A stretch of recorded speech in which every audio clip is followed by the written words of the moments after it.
മാരുതി ആദ്യമായി ഹൈബ്രിഡ് സാങ്കേതിക വിദ്യയോടെ അവതരിപ്പിക്കുന്ന ചെറുകാർ ഫ്രോൺസ് ആണ്. ആദ്യഘട്ടത്തിൽ ഫ്രോൺസ്, തുടർന്ന് മറ്റ് ചെറുവാഹനങ്ങളിലേക്ക് ഈ സാങ്കേതികവിദ്യ വ്യാപിപ്പിക്കാനാണ് മാരുതി ലക്ഷ്യമിടുന്നത്. ഇതിന്റെ ഭാഗമായി ഗുരുഗ്രാമിൽ പരീക്ഷണയോട്ടം നടത്തുന്ന ഹൈബ്രിഡ് ഫ്രോൺസിന്റെ ചിത്രങ്ങളും പുറത്തുവന്നിട്ടുണ്ട്. നിലവിലെ ഫ്രോൺസിൽ നിന്ന് വലിയ മാറ്റങ്ങളൊന്നുമില്ലാതെ പുതിയ മോഡൽ അവതരിപ്പിക്കുമെന്ന് റിപ്പോർട്ടുകളുണ്ട്. പുതിയ മോഡലിൽ സ്വിഫ്റ്റ്, ഡിസയർ എന്നീ വാഹനങ്ങളിൽ ഉപയോഗിക്കുന്ന ഇസഡ് സീരീസ് എഞ്ചിൻ അടങ്ങിയിരിക്കും. ടൊയോട്ടയുടെ പാരലൽ ഹൈബ്രിഡ് സാങ്കേതിക വിദ്യയേക്കാൾ വ്യത്യസ്തമായി സീരീസ് ഹൈബ്രിഡ് സാങ്കേതിക വിദ്യയാണ് ഫ്രോൺസിൽ ഉപയോഗിക്കുന്നത്.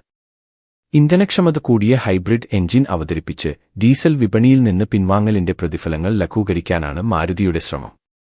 പുതിയ എഞ്ചിൻ ലീറ്ററിന് 35-40 കിലോമീറ്റർ ഇന്ധനക്ഷമത നൽകുമെന്ന് പ്രതീക്ഷിക്കപ്പെടുന്നു. 2025-ലാണ് മാരുതി ഹൈബ്രിഡ് ഫ്രോൺസ് വിപണിയിൽ അവതരിപ്പിക്കാനൊരുങ്ങുന്നത്. ഇതിന് പിന്നാലെ ബലേനോ, സ്വിഫ്റ്റ് തുടങ്ങിയ ജനപ്രിയ മോഡലുകളുടെ ഹൈബ്രിഡ് പതിപ്പുകളും അവതരിപ്പിക്കും. സാങ്കേതിക വികസനത്തോടൊപ്പം മൈലേജിലും വിപ്ലവം നടത്താനാണ് കമ്പനിയുടെ ശ്രമം. ഇലക്ട്രിക് വാഹനങ്ങളിൽ മാത്രമല്ല, CNG, ബയോഫ്യൂവൽ, ഹൈബ്രിഡ് എന്നീ വിഭാഗങ്ങളിലും മാരുതി നിക്ഷേപം നടത്തുകയാണ്, ഭാവിയിലെ വിപണി സാധ്യത കണക്കിലെടുത്ത്.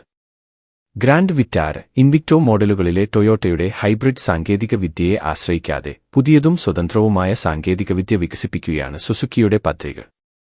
സ്വിഫ്റ്റിലൂടെ അരങ്ങേറ്റം കുറിച്ച ഇസഡ്-12 ഈ എഞ്ചിനിൽ 3 സിലിണ്ടറുകൾ, 1.5-2 കിലോവാട്ടവർ ബാറ്ററി പായ്ക്ക്, ഇലക്ട്രിക് മോട്ടോർ എന്നിവ സംയോജിപ്പിച്ച് ഇന്ധനക്ഷമത വർദ്ധിപ്പിക്കാനാണ് മാരുതിയുടെ ശ്രമം. ഫ്രോൺസ്, ബലേനോ, സ്പാസിയെ അടിസ്ഥാനമാക്കിയുള്ള MPV, സ്വിഫ്റ്റ് എന്നീ മോഡലുകൾ ഈ എഞ്ചിനോടൊപ്പം വിപണിയിൽ എത്തും. ഡീസലിന് പകരം ഉയർന്ന ഇന്ധനക്ഷമതയുള്ള ഈ ഹൈബ്രിഡ് കാറുകൾ ഇന്ത്യൻ വിപണിയിൽ വിപ്ലവം സൃഷ്ടിക്കുമെന്ന പ്രതീക്ഷയിലാണ് മാരുതി.